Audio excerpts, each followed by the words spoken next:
Assalamualaikum warahmatullahi wabarakatuh. Al-Fatihata li sayyidil a'rabi wal a'jam wa hadiyatan lil muallifi wa masyayikhina wa usulina al-kiram wa li futuhil ilmi khairi wal hikam. Al-Fatihah. A'udzu billahi minasy syaithanir rajim. Bismillahirrahmanirrahim. Alhamdulillahi rabbil alamin. Ar-Rahmanir-Rahim. Maliki yaumiddin. Iyyaka na'budu wa iyyaka nasta'in. Ihdinas siratal mustaqim. Shiratal ladzina an'amta 'alaihim ghairil maghdubi 'alaihim waladdallin. Amin. Bismillahirrahmanirrahim. Qala al-muhaddisu rahimahullahu ta'ala an Ibni Abbas radhiyallahu anhuma qala. Satu riwayat hadis melalui jalur sahabat Ibnu Abbas, semoga Allah meridhoi kepada keduanya. Qala, beliau menceritakan, Furido Rasulullah sallallahu alaihi wasallam zakatal fitri. Telah mewajibkan Rasulullah sallallahu alaihi wasallam untuk melakukan zakat fitrah. Tuhratun lis-shaimi, yang tujuannya mensucikan bagi orang yang berpuasa. Minal lagwi, daripada urusan-urusan yang tidak ada gunanya. Warrafasi, dan perkataan-perkataan yang kotor. Wa tu'matan lil masakini, dan tujuannya memberikan makan bagi orang-orang miskin. Faman addaha qabla sholati fahiya zakatun makbulatun. Maka siapa orang yang menunaikan zakat sebelum pelaksanaan sholat Id, maka itulah zakat yang diterima. Waman addaha ba'da sholati fahiya shadaqatun min shadaqatin. Maka siapa orang yang menunaikan zakat sesudah dia melakukan sholat Idul Fitri, maka itu disebut sedekah dari macam-macam sedekah. Rawahu Abu Daud wa Ibnu Majah wa shahahul Hakimu. Meriwayatkan hadis ini Imam Abu Daud, Imam Ibnu Majah, dan mensahihkan Imam Hakim. Bapak hadirin yang dimuliakan Allah Subhanahu wa taala, kita masih melanjutkan satu hadis terakhir yang berkaitan tentang zakat fitrah sebelum nanti kita membicarakan tentang sekelumit tentang kurban. Di zakat fitrah yang terakhir ini, di hadis yang terakhir tentang bab zakat fitrah, Tuan Pengarang ingin memberikan stressing point kepada kita bahwasannya zakat fitrah itu adalah sesuatu yang wajib dikeluarkan bagi orang yang mampu setiap setahun sekali. Hadisnya apa? Ini Nabi yang mewajibkan. Nabi yang mewajibkan. Tujuannya apa? Tuhratun lis-shaim, buat mensucikan orang yang puasa. Kenapa? Orang yang puasa umumnya banyak yang dilakukan pada saat dia berpuasa itu sesuatu yang tidak ada gunanya. Ada orang puasa kuat, dia bilang enak puasa, gampang, ringan. Sebentar, cuma 3 jam puasanya. Karena dia tidur dari habis subuh, bangun jam 3 sore. Bangun-bangun, sholat zuhur, mandi, sholat asar, main PlayStation. Gak taunya maghrib. Itu tuh namanya lagau, perbuatan yang sia-sia. Ramadan disuruh ningkatin ibadah, bukan perbanyak tidur. Cuma kan pakai dalilnya itu, naumus shaimin ibadah, itu mulu. Maksudnya kenapa? Ya lebih bagus lu tidur ketimbang ngomong yang gak ada guna. Nah, tapi namanya orang suka ngomong, kerja, public speaking, orang harus punya klien, ngomong tuh, ada sesuatu yang tidak pantas. Nah, cara membersihkannya supaya puasanya sempurna, diwajibin zakat. Kayak orang sholat lupa, sholat ada kesalahan, lupa bilang rokaat dan lain sebagainya, lupa kunut. Maka untuk menyempurnakan daripada sholat itu ada yang namanya sujud sahwi. Kalau puasa ada zakat fitrah. Nah, kapan pelaksanaannya nih? Di sini dijelasin. Zakat fitrah, ingat, ada 5 hukum zakat fitrah. Ada yang hukumnya mubah, wajib, sunnah, makruh, haram. Harus diingat nih. Maka dikatakan zakat hukumnya mubah. Apa mubah? Boleh zakat itu dibayarkan pada awal Ramadan. Hukumnya apa? Boleh? Boleh hukumnya. Padahal dia belum wajib. Belum wajib. Zakat hukumnya wajib kapan? Apabila seseorang berjumpa dengan akhir Ramadan dan bertemu dengan awal Syawal, ketemu malam takbiran, lalu dia punya harta, maka zakatnya wajib pada saat itu. Yang ketiga sunnah, bukan sunnah berarti boleh dikerjakan, boleh tidak. Sunnah di sini ini pahala yang paling besar. Siapa? Orang yang membayarkan zakatnya sebelum pelaksanaan Idul Fitri. Sholat sebentar lagi mau naik, dia bayar zakat, paling afdol. Kalau nggak repot. Kalau khotib susah.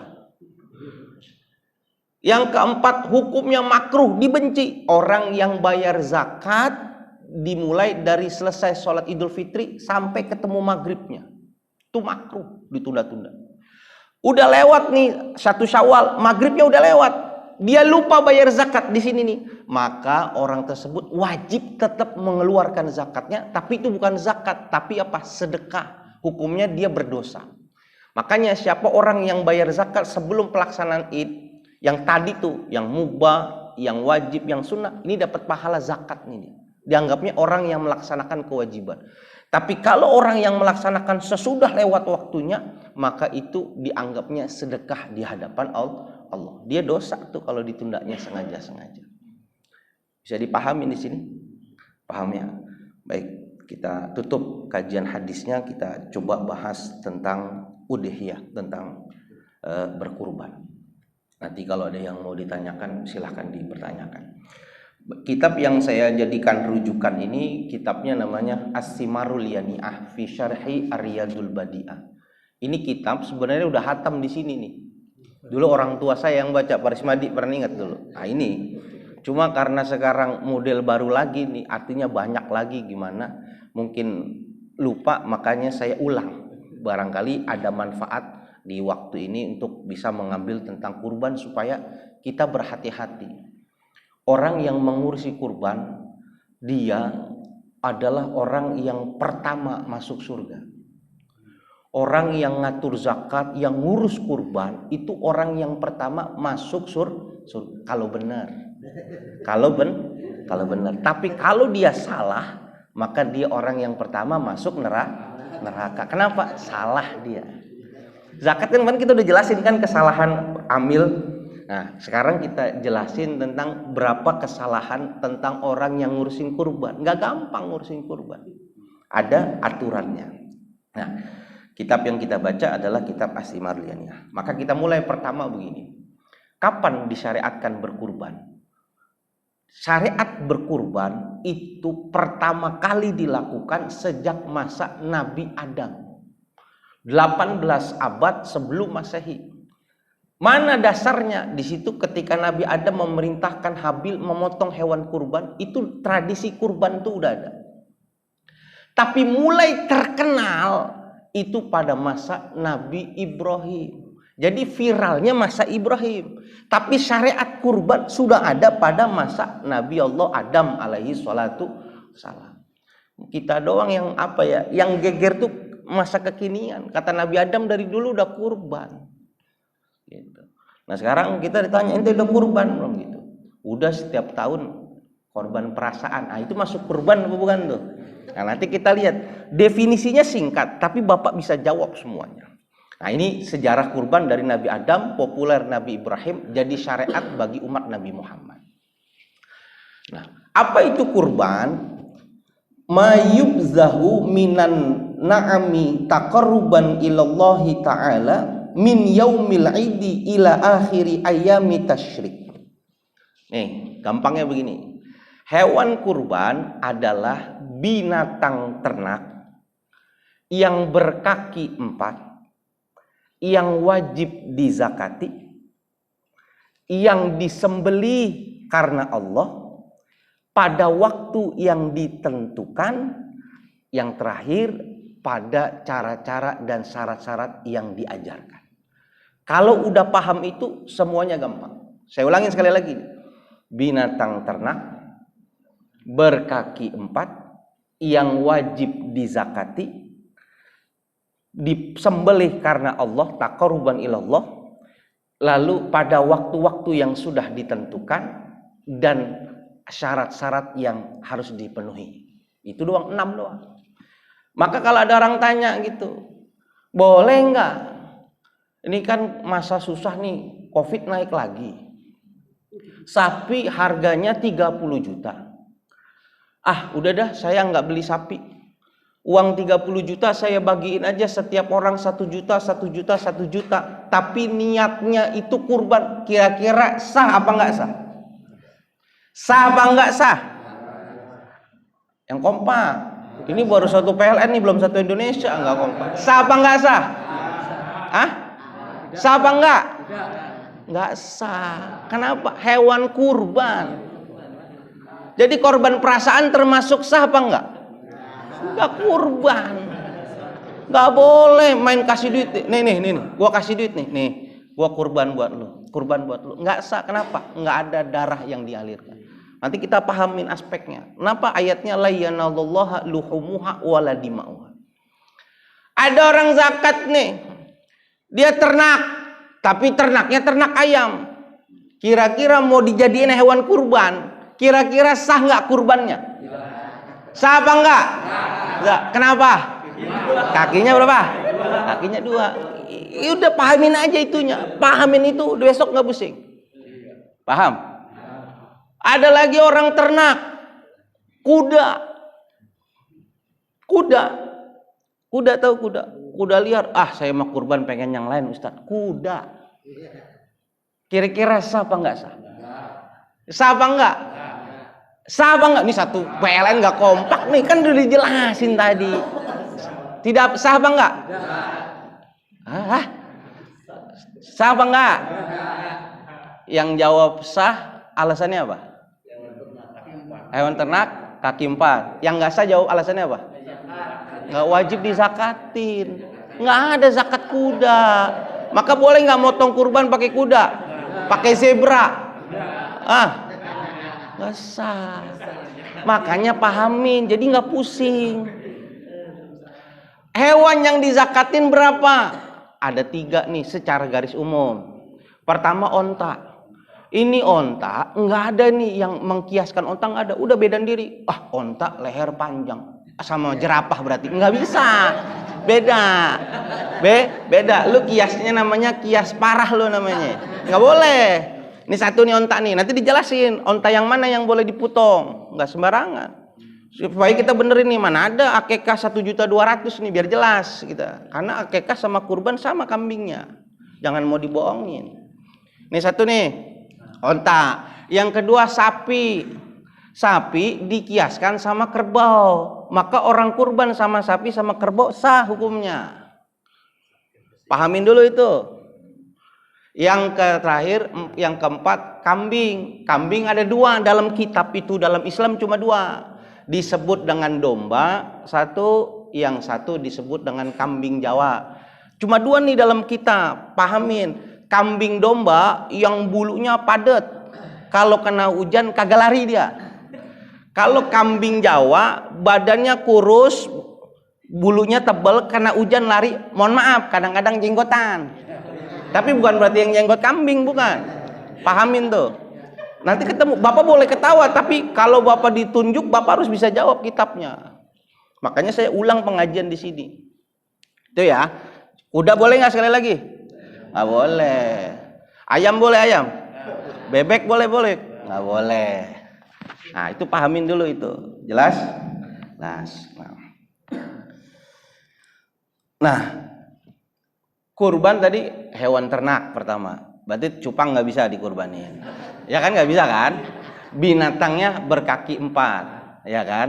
Tadi jelas, ayam nggak bisa, bebek nggak bisa.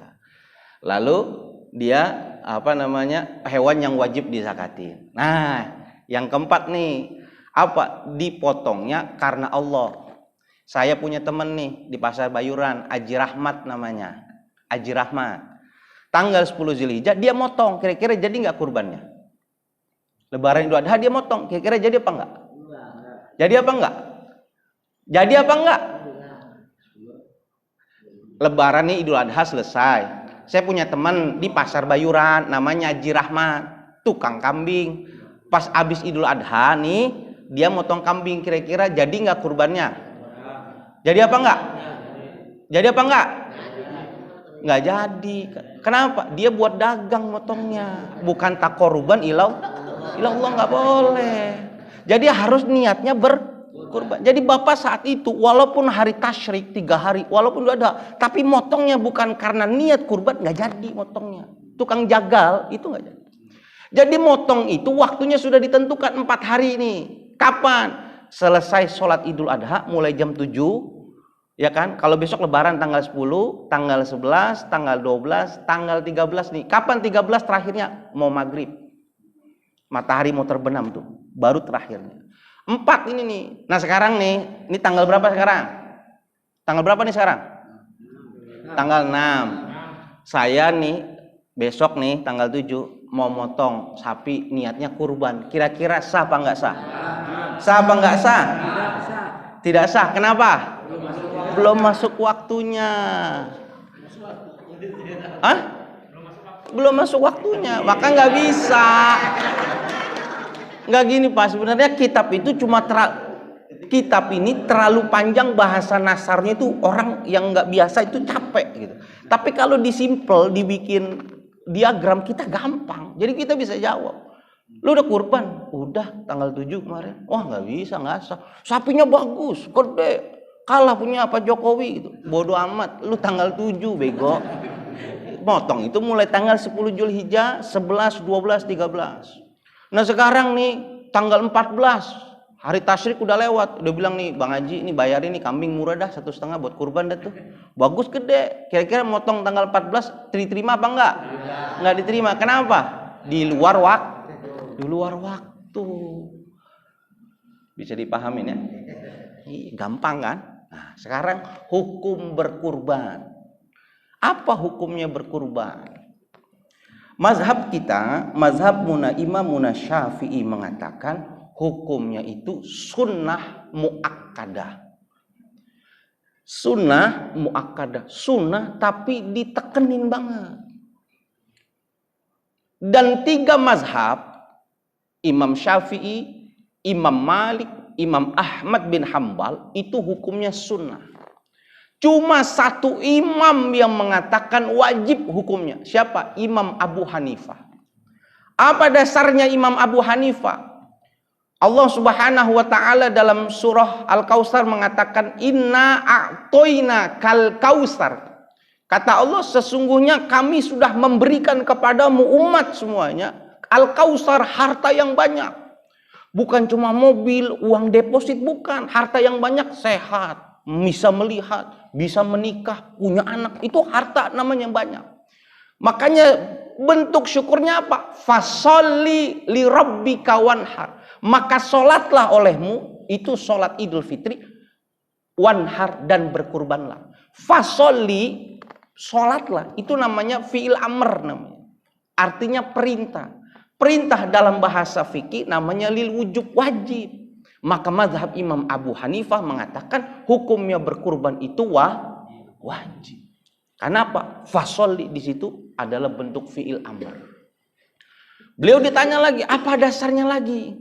Dalam sebuah hadis dikatakan, ini Imam Abu Hanifah, man wajada sa'atan falam yudhi fala yaqrabanna musallana. Kata Imam Abu Hanifah, siapa orang pada saat datang hari raya Idul Adha dan 4 hari sesudahnya, wasa'atan, dia punya rizki yang mencukupi, uangnya ada, nanti kita bahas nih rizki yang mencukupi apa, punya harta yang mencukupi, tapi dia nggak mau berkurban, fala yaqrabanna musallana, dia jangan dekat-dekat tempat sholat kami. Kenapa? Bukan golongan kami. Maka Imam Abu Hanifah bilang wajib hukumnya. Wah, wajib. Bapak main-main ke Turki gitu. Sialnya Idul Adha di sana, wajib bayar kurban di sana. Kenapa? Di Turki setiap orang wajib bayar kurban. Nih, mazhab Syafi'i, mazhab Abu Hanifah. 3 mazhab enggak, termasuk mazhab kita bilangnya sunnah muakkadah. Dasarnya apa Imam Syafi'i? Dalam sebuah hadis riwayat Imam At-Tirmizi dikatakan, "Idza dakhalatil asru wa arada ahadukum ayyudhiya fala yamassa min sa'rihi wa basarihi." Kata Imam Syafi'i ini dari Rasul, hadisnya juga sama. Siapa orang yang berjumpa hari raya Idul Fitri dan sesudahnya, wa aroda, dan dia mau, ini mau, wa aroda, dan dia mau untuk melakukan kurban, maka jangan dipotong rambut dan kukunya, jangan dipotong. Kata mau nih, kata mau bagi siapa saja yang mau, enggak diwajibin. Namanya juga mau. Yang mau berkurban silahkan, yang enggak mau, enggak apa-apa. Ini yang dipakai 3 imam. Tapi Imam Syafi'i mengatakan yang bebas daripada kata mau adalah mereka orang yang memang nggak punya. Tapi kalau mereka orang yang mampu, maka sunnah muakkadahnya itu ditekankan. Bagaimana maksudnya? Di situ disebut yang wajib berkurban itu bagi orang yang mampu. Siapa mereka orang yang mampu? Mereka yang apabila dirinya, istrinya, anaknya, dan orang-orang yang berada di tanggungannya selama 4 hari tercukupi dengan uang makannya. Lebaran 10, Tasyrik 3 hari, 11, 12, 13. Nih, 4 hari. Orang yang satu keluarga dan orang yang dalam tanggungannya selama 4 hari ada cadangan buat makannya. Maka dia bukan disunahkan kuat untuk berkurban. Satu contoh, besok Lebaran anggap tanggal 10, anggap tanggal 10. Hari Sabtu, malam takbiran, bapak nih semua punya duit 10 juta. 10 juta nih, 10 juta. Itu kira-kira keluarga kita, bini kita, belanja buat 4 hari berapa duit? Halo? Bini kita nih orang sini nih, karyawan nih, umumnya bini di rumah belanja 4 hari berapa duit kira-kira? Sehari berapa duit kira-kira? Cepet ya? Anggap cepet lah gampangnya. Berarti 4 hari berapa? 400. 10 juta kurangin 400 berapa? 9.600.000. Beli kambing 1 cukup apa enggak? Cukup. Orang itu sunnah muakkadah harus motong kurban. Atau dibalik, gampangnya begini. Kita punya uang 10 juta malam takbiran. Beli kambing berapa paling mahal? Anggap 4 juta. Kira-kira bini kita 4 hari 6 juta cukup apa enggak cukup? Cukup apa enggak cukup? Lebih. Orang itulah yang dituntut lebih. Emang pernah ngasih 6 juta 4 hari? Ini yang jawab harus ibu-ibu, cukup enggak?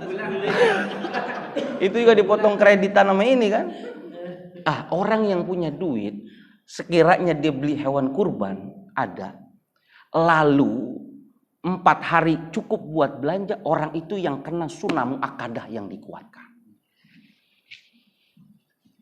Ini yang Imam Syafi'i bilang, ini orang yang punya duit cukup 4 hari, dia nggak mau kurban, tuh masuknya yang Imam Abu Hanifah kan apa? Nggak usah deketin tempat ibadah, dagingnya lu ngantri, kurban lu kagak mau. Ini yang minta kajian ini tanggung jawab dia. Besok malam takbiran dia punya duit apa kagak tuh? Wah, cukup apa enggak 4 hari tuh? Wah, kalau dia cukup harus berkurban. Iya, ini kan baru dapat 4 sapi. Baru dapat 4 sapi kan? Iya. Saya wali. Ya intinya begitu, harus. Nah, cara mensiasatinya gimana? Nabi pada saat Hajjatul Wada, ada Hajjatul Wada terakhir 9 Hijriah itu, Nabi bilang, saya motongkan kambing ini li Ali Muhammad, buat keluarga Nabi Muhammad.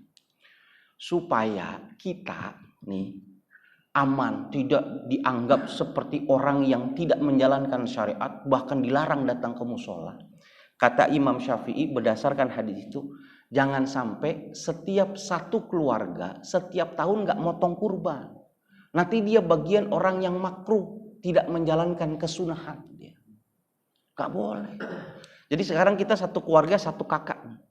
anggaplah masih satu kakak, itu minimal setiap tahun 1 kali ada orang itu yang digiling. Supaya apa? Kita nggak termasuk orang yang nggak menjalankan syariat.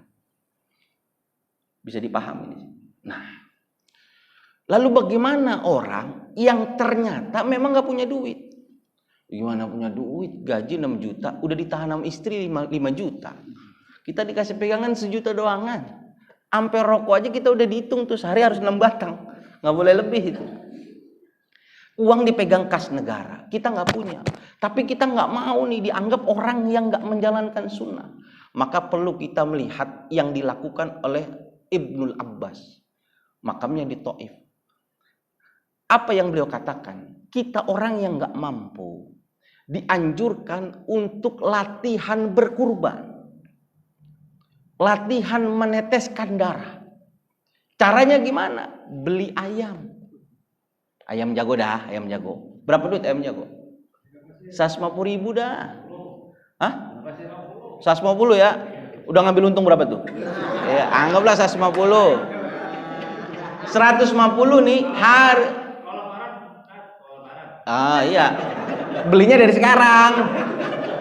Ya ini saya ngasih contoh. Ini Ibnu Abbas ngajarin supaya apa? Kita punya niat. Orang bisa kelihatan sungguh-sungguh tuh dilihat gitu. Pak, saya mau naik jabatan gitu. Kamu bisa apa?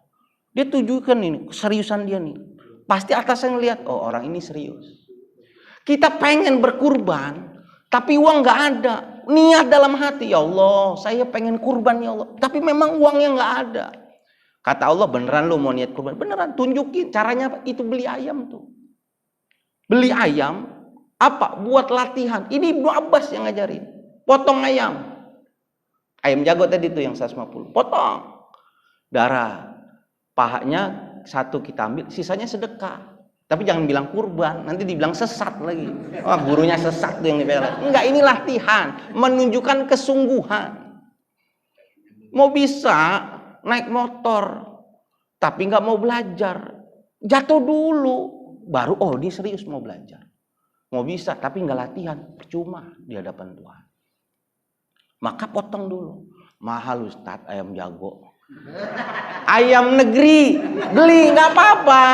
Berapa ayam negeri? 75.000. Beli ayam negeri, potong. Paha 1 ambil, sisanya bagiin. Berat Ustadz ayam negeri. Burung puyuh, tahu burung puyuh? Artinya apa? Artinya saya mau bilang orang jangan sampai Idul Adha tidak ada darah yang dialirkan. Jangan sampai nggak ada. Buktikan kesungguhan. Kalau kita mau ya Allah berkurban. Dalam diri manusia itu ada 2 sifat. Ada 2 sifat. Sifat malaikat, ada sifat kebinatangan. Sifat malaikat bagaimana? Ini nih, demen ngaji, seneng ngaji, mau duduk. Itu sifat malaikat. Cuma malaikat dong yang demen ngaji. Ada yang beling satan, nyawer dangdut paling depan. Ngaji, maaf dah kalau ngaji nggak sempet. Nauzubillah. Itu sifat malaikat. Tapi sifat malaikat ini nggak bisa nongol, kalah sama sifat binatang. Apa sifat binatang nih? Nih sifat binatang nih. Sifat binatang nih. Ini sifat binatang nih. Maaf nih, sifat binatang gimana nih? Makan. Nih binatang nih makan nih. Udah makan nih sama bininya. Temennya ngajak makan lagi yuk. Yuk jalan, kenapa? Nggak enak sama teman. Makan lagi dia. Selesai makan nih, diajak lagi makan. Makan lagi dia. Kenapa? Ngormatin teman. Itu memang raja badog gitu namanya. Makan mulu itu. Itu tuh sama kayak siapa? Sama kambing. Kambing makan mulu. Jalan makan. Nah, ini kambing, saya nggak ngomongin orang, kambing. Ini sifat binatang nih, kambing nih. Ada lagi nih orang pagi makan nih dia. Habis makan datang ke kantor, ke ladang, sapi namanya nih. Habis itu siang makan di padang rumput. Ya kan? Habis itu kerja lagi dia sampai sore. Ya kan? Di ladang lagi tuh, pulang tuh sore tidur. Besok begitu lagi tuh. Sapi, itu sapi bukan orang. Itu sifat itu melekat pada diri manusia. Sifat kebinatangan namanya. Itu sapi. Sapi. Ini mohon maaf banget. Misalkan nih kambing sama sapi datang masuk kemari, mau ikut ngaji, mau sholat, kira-kira diusir apa nggak diusir? Diusir. Kenapa? Kotor dia. Tapi kalau seandainya nih abis ngaji nih sama Pak Haji Ahmad ditraktir soto kambing, sate kambing, bawa ke dalam, boleh apa enggak? Boleh apa enggak? Boleh. Nanti ketemu satu orang waktu hidup nggak mau ke masjid, tapi pas mati baru masuk masjid. Pasti ketemu. Nggak pernah masuk masjid, tapi pas mati masuk masjid. Nah, itu orang yang parah tuh. Di dunia nggak pernah pakai kerudung, pas mati minta ditutup kain kafan. Nah, sifat kebinatangan ini harus dipotong. Pelit itu kebinatangan. Ayam itu pelit ya, kucing itu garong. Harus dipotong. Caranya apa? Berkurban. Supaya apa? Sifat kemalaikatannya itu bisa naik. Itu filosofisnya. Makanya kita belajar motong ayam, tapi jangan bilang kurban. Bentuk keseriusan, ya Allah, gue pengen kurban ya Allah. Pengen banget kurban, tapi nggak punya uang. Buktiin potong. Ngantri kambing tiap tahun, motongnya kagak gitu. Harus berubah. Harus. Karena apa? Orang nanti di jembatan Shirathul Mustaqim, dia akan mengendarai kendaraan hewan yang dia kurbankan di dunia. Jalanan 3000 tahun loh. Capek Bapak. Coba kalau naik sapi. Sapi itu di dunia kayak Pajero Sport. Enak luas. Naiknya juga enak asik gitu. Bapak yang gak kurban nungguin daging dapat beban. Jangan. Makanya kita harus belajar. Bisa dipahamin di sini. Bisa dipahamin ya. Mohon maaf nih, saya ngomongin sapi sama kambing nih. Jangan kesinggung nih. Mohon maaf nih. Aduh, jadi gak enak saya. Nah, itu tentang masalah hukumnya. Nah, sekarang hewan yang dikurbankan itu bagusnya apa? Sesuai tingkatan. Ya kan? Apakah bagusan kolektivitas sapi atau baguskah untuk kambing? Makanya lebih bagus gimana? Di dalam syariat Islam mengajarkan yang paling bagus tingkatannya nih, lihat nih. Pertama, onta buat satu orang. Yang paling bagus nih, satu onta buat satu orang. Yang kedua, sapi buat satu orang. Sapi buat satu orang. Yang ketiga, kebo buat satu orang. Yang keempat, kambing buat satu orang. Yang kelima, sapi buat 7 orang.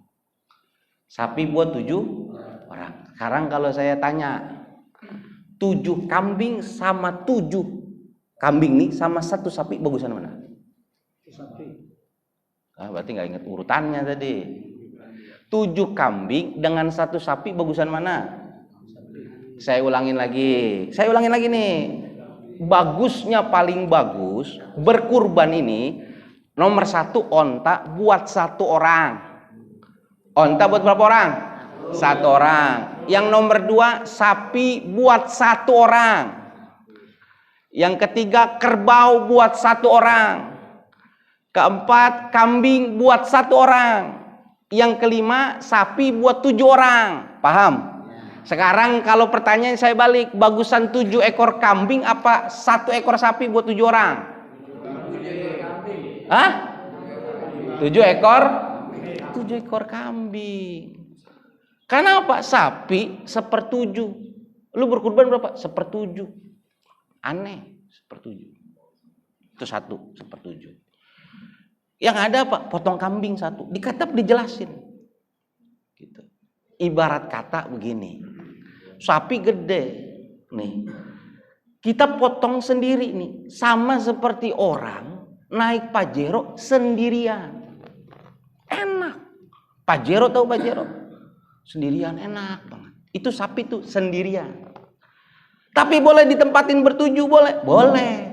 Tapi biasanya rada berantem antara yang belakang sama yang tengah. Katanya gue yang ngajakin kolektifin, masa gue duduk di belakang? Bayangin loh, sapinya satu dinaikin 7 orang. Gimana coba? Makanya kalau mau kolektivitas sapi, boleh ya dalam Islam, boleh. Tapi disunahkan 7-7-nya kenal, jangan sampai nggak kenal. Sama seperti orang yang naik angkot, tapi nggak kenal, kira-kira ngobrol apa nggak ngobrol? Nggak ngobrol, nggak nyaman. Kurban nih asal ngambil aja, Haji Rohim orang mana? Pondok Betung. Dia kagak kenal. Ini siapa? Malik mana? Orang Surabaya. Itu di mobil diem-dieman aja di akhirat. Ada semua di kitab dijelasin begitu. Diajarin begitu. Maka kalau mau enak nih kita, Bapak jujur mudik mau naik mobil Pajero sendirian atau mau naik mobil Avanza bertuju ke Surabaya. Nah, maka belajar tuh kita motong sapi sendirian. Caranya gimana? Ambil temen yang 7. Bro, kita motong nih. Patungan sarang 3,5. Tapi kita kocok, tahun ini sapinya buat siapa? Keluar setelah, wah Bang Ipul, tahun ini gue dulu. Potong dia. Tapi ntar dia punya uang, gak usah nunggu itu ada nih, gue balikin duit yang kemarin gue pinjem nih iuran lagi. Diurutin kenapa? Supaya dia motong ngerasain tuh. Jelas. Dan kambing itu, walaupun sapi mohon maaf dagingnya lebih banyak, lebih enakan kambing kata Nabi. Lebih enak kambing. Bahkan Nabi ngajarin di dalam kitab ini, kambing kan tadi ada 2, kambing Jawa sama kambing domba. Nabi masih ngajarin kalau memotong pilihnya yang domba kata Nabi. Nanti kita lihat dari baliknya. Kenapa? Lebih afdol balik. Boleh nggak sekarang berkurban hewannya itu perempuan? Betina maksudnya. Boleh apa enggak? Boleh hukumnya. Asal nanti syarat-syaratnya terpenuhi. Boleh motong kurban hewannya perempuan, betina itu boleh. Laki boleh nggak? Boleh. Tapi lebih afdol mana? Yang jantan kalau memotong. Laki boleh, perempuan boleh. Tapi tidak boleh perempuan yang lagi bunting, nggak boleh. Kenapa? Yang bunting itu kurus. Kenapa? Makannya dibagi 2 sama anaknya, maka nggak sah kurban pakai kambing perempuan yang lagi hamil. Nggak boleh. Perempuan boleh? Boleh. Laki-laki boleh. Afdolnya laki-laki. Ada nih kambing laki-laki, demen banget nemplokin kambing perempuan. Ini nemplok, ini nemplok. Yang kambing jantan yang demen nemplok kanan kiri itu kalah tingkatannya sama kambing perempuan yang belum melahirkan. Itu Nabi neliti sampai begitu. Kenapa? Yang sering nemplok lemes, kecil dagingnya. Gedean perempuan yang belum melahirkan. Itu Nabi sampai segitunya. Nah, ini karena waktunya mepet, harusnya 3 kali ketemu ini. Saya pusing nih, bolak-balik lagi. Tapi gak besar-besarnya paham ya. Nah, tadi sunnah muakkadah. Nah, konsekuensi daripada sunnah, puasa yang sunnah muakkadah, maka orang itu boleh untuk memakan dagingnya. Kalau yang dia kurban yang hukumnya sunnah muakkadah buat dirinya. Tapi yang perlu kita pahamin di sini, sunnah itu ada 2 nih. Ini yang harus ditanya nih sama pengurusnya. Pak, saya mau kurban sunnah. Oh ya, sunnahnya buat siapa? Buat saya nih, sayanya masih hidup. Maka pengurusnya boleh bilang gitu. Oh iya Pak, nanti kita potongin. Bapak mau bagian apa? Misalkan saya mau paha. Oke, jadi kenapa? Dia boleh makan.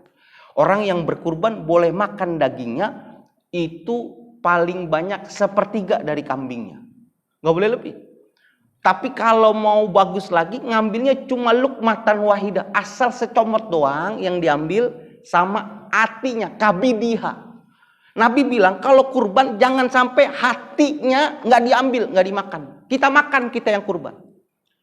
Pertama, kenapa hati? Itu sebuah tanda Nabi bilang nanti orang masuk surga, makanan yang paling disediakan pertama itu hati namanya. Yang kedua kata Nabi, hati ini itu bagian simbol dari diri kita. Daging boleh lu sedekahin, tapi hati tetap buat Allah. Gak boleh lu kasih, lu bagi orang. Ambil buat diri lu, hati lu. Kambing lu kasih semuanya gak apa-apa, hati lu makan. Bentuk lu hati hanya untuk Allah. Yang ketiga hati, biar kata sapi gede, hati mah kecil bagiannya. Jadi kalau minta itu sama panitia pasti dibagi. Minta hati aja dah saya buat ngambil lukmatan wahidah, ngambil keberkahan kurban itu bagus. Tapi jangan hati doang ntar diplak bini gitu. Ya udah paha belakang satu boleh. Boleh, udah segitu aja, jangan banyak-banyak. Ini yang salah, orang yang kurban kolektivitas sapi.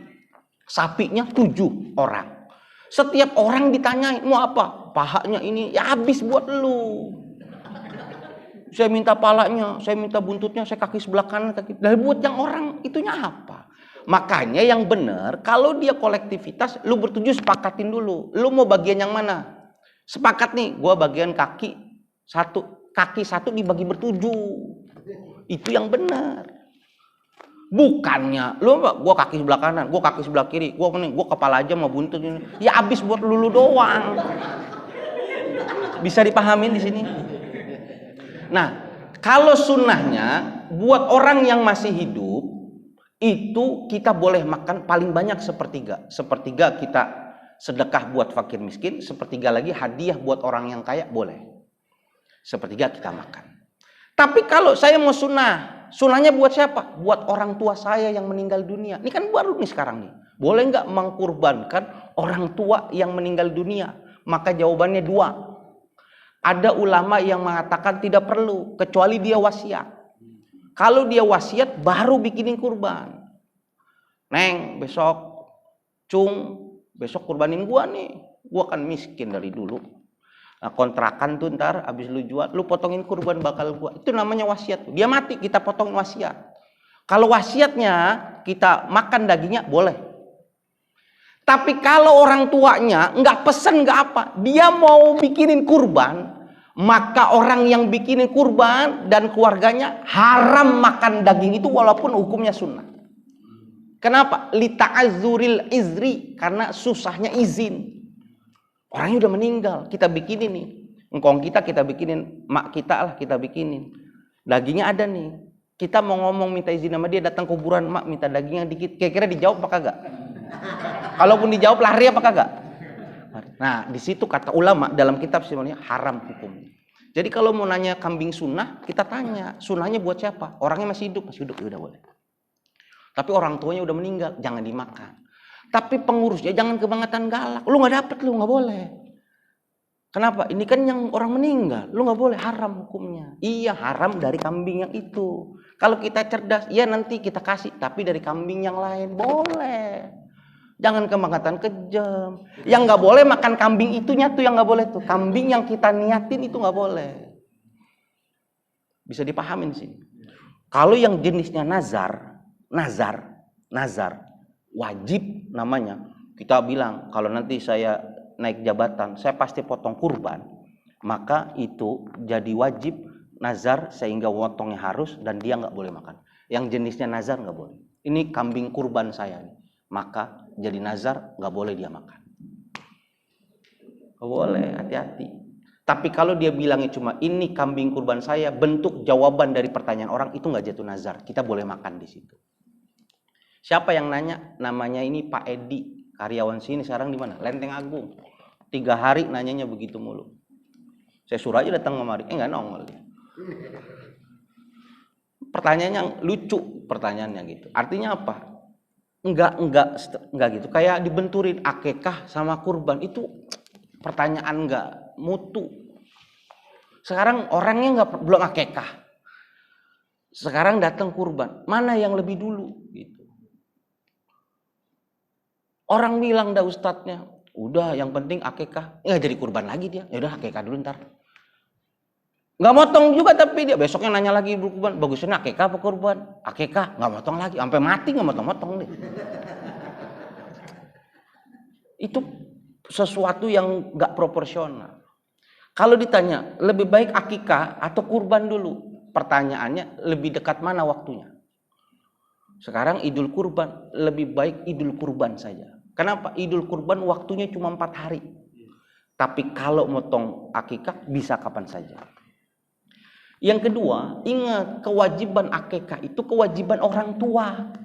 Pada saat dilahirkan, 7 hari, 14 hari, sampai 40 hari. Lepas dari situ akil balik, itu kewajibannya udah lepas. Sekarang tinggal diri kamu sendiri. Tapi kalau kurban, itu kewajiban tiap tahun. Bagi orang yang mampu tadi kadar mampunya. Waktunya sudah ditentukan cuma 4 hari. Jadi pilihnya mana? Pilihnya kurban. Tapi kalau dia nanyanya entar abis Idul Fitri gitu. Bagusan akekah apa kurban? Ya akekah PA. Kenapa? Kurbannya masih lama. Jadi kondisional orangnya. Bisa dipahamin? Nah sekarang nih, ada orang kolektivitas 7 buat 1 sapi, yang 5 kurban, yang 2 akekah. Sah apa enggak potongannya? Eng. Ini waktunya nih udah habis, padahal masih banyak nih. Harusnya mulainya tadi sebelum bedung. Nah, saya jawab terakhir nih, padahal banyak pertanyaan yang tapi Bapak pura-pura nggak tahu. Saya belum jelasin ciri kambing, umur kambing. Mudah-mudahan besok bolehlah supaya sempurna. Saya pengen jawab, boleh nggak? Boleh. Saya kurban nih 5 orang, yang 2 akikah boleh. Tapi hukum kesunahan daripada akikah itu nanti kalah sama hukum kurban. Apa maksudnya? 1, kalau dalam hukum akikah itu bagusnya dibagikan matang. Tapi kalau kambing kurban itu mentah bagi ini. Nah ketika dijadikan 1 maka kalah tuh hukumnya sehingga dibagikan akikah secara mentah. Kurbannya akikahnya diterima? Diterima. Itu 1. Yang kedua, akikah itu dipersamakan sama tubuh kita. Sehingga orang yang motong akikah itu nggak boleh dicacak. Harus dipotong pergelangannya, persendiannya. Nggak boleh. Kecuali tulang iganya boleh. Selepasnya nggak boleh. Tapi kurban dicacak boleh? Boleh. Nah kalau dia gabung sama yang kurban, otomatis kambing akikahnya, sapi akikahnya pasti dicacak. Sehingga kesunahan jangan dipotong persendiannya hilang. Kenapa? Kalah hukumnya. Tapi boleh potong sapinya boleh? Boleh. Paham? Masih banyak, benar. Cuma udah jam segini. Jadi pertanyaannya disimpan aja. Waktunya masih sempat. Saya luangin nggak apa-apa. Tapi kalau udah waktunya kerja ini, saya cukupin sampai situ. Besok saya tambahin lagi sedikit tentang kriteria kambing dan lain sebagainya ya. Barangkali ada yang belum. Kalau mau bertanya silakan. Bukan masalahnya di saya. Antumnya kan kerja ini. Silakan mau bertanya silakan. Saya kasih 1 pertanyaan. Niat. Jadi kan kita ada proyeksi.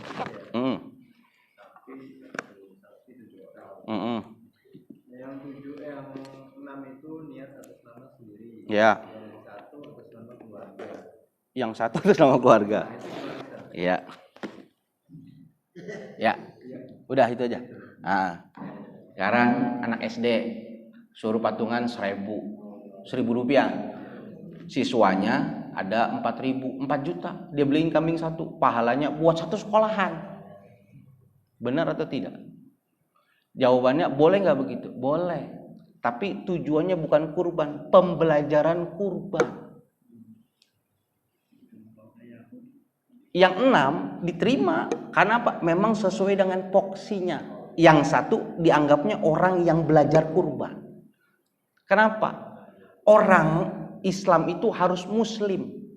Muslim itu pasrah. Pasrah itu mau diatur. Sehingga hukum itu diatur dalam Islam. Bukan kita yang ngatur. Kan dikasih tahu 7 jiwa bukan 1 keluarga. Soalnya gue mau kekeh maunya 1 keluarga. Karena gue 3,5 juta patungan ber5. Gak apa-apa. Tapi pahalanya gak ada. Lu dianggapnya belajar. Kalau lu mau dapat pahala itu saya bilangin 3,5. Lu gantian tuh ber7 dah tuh buat 1 nama. Nih gue dulu dah nih. Gue kan bapaknya. Lu anaknya. Lebih bagus begitu. Jangan dipaksain. Itu tapi di SD tetap dipaksain. Dia mah gak kurban. Belajar kurban. Sama dianggapnya yang itu orang gak mampu. Kalau motong ayam kan kelamaan tuh. Makanya dibeliin kambing. Tadi kenapa saya bilang bagusan 7 kambing daripada 1 sapi. Sekarang 1 sapi sama 7 kambing. Motongnya banyakan mana? Banyakan kambing. Doanya banyakan mana? Banyakan kambing. Itu ulama udah sampai segitunya. Sekarang dia mau maksain ya udah nggak apa-apa. Tapi kamu dianggapnya belajar namanya. Kenapa? Nggak pasrah sama Islam. Islam itu udah diatur. Ya naik mobil Pajero, jatahnya buat satu orang, kamu naik satu keluarga, gimana gitu? Sama teman-teman yang lain sih boleh-boleh aja, tapi tetap di bangku lu ya, lu tumpuk bertujuh, silakan gitu. Seperti itu Islam tuh logikanya ada. Jadi jangan kita mengatur-atur, enggak. Islam itu muslim itu pasrah mau diatur. Kalau mau dapat pahala itu. Saya ini tadi tuh udah mau niat ngarahin ke hewan kurban sama akikah sekalian. Tentang akikah yang seperti itu. Kenapa? Kalau nggak sesuai syarat, kasihan nanti dia. Dia udah motong kurban mulu kayak tadi tuh satu keluarga. Pas sampai sana, hewan kurban saya mana? Kagak ada pahalanya. Kenapa? Kan lu kagak sesuai aturan tadi. Gua suruh satu orang, lu satu keluarga. Udah beli gua satu orang, tapi kambingnya bermasalah. Ininya nggak dapat, jadi sayang kita. Disebutin di situ haba aman suro, seperti debu, nggak ada nilainya. Padahal ngeluarin duit. Kenapa? Seenak dewek.